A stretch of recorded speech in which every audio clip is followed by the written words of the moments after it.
जालन्यात सोमवारी भरदिवसा गजानन तौर या तरुणाची गोळ्या झाडून हत्या करण्यात आली होती। शहरातील मंठा चौफुली भागामध्ये झालेल्या गोळीबारात विविध गुन्ह्यात आरोपी असलेल्या गजानन तौर याचा जागीच मृत्यू झाला। गजानन तौरवर झालेल्या गोळीबारानंतर शहरामध्ये तणावाचं वातावरण निर्माण झालं। दरम्यान मंगळवारी त्यांच्यावर जालन्यातील रामतीर्थ स्मशानभूमीत अंत्यसंस्कार करण्यात आले। अंत्यसंस्काराच्या ठिकाणी उभी राहायला जागा नसल्यामुळे अनेकांना भिंतीवर उभं राहून अंत्यदर्शन घ्यावे लागलं।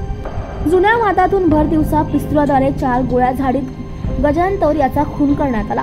संशयित भागवत डोंगरे आणि गजानन तौर यांच्यात वाद होता। यावरूनच भागवत डोंगरे यांनी तौर याचा खून केल्याचं पोलीस सूत्रांनी सांगितले। डोंगरे यांनी लक्ष्मण गोरे, टायगर, राहुल ताटिकामुवार यांच्या मदतीनं गजानन तौर याचा खून करण्याचा प्लॅन केला, अशी माहिती पोलीस सूत्रांनी दिली।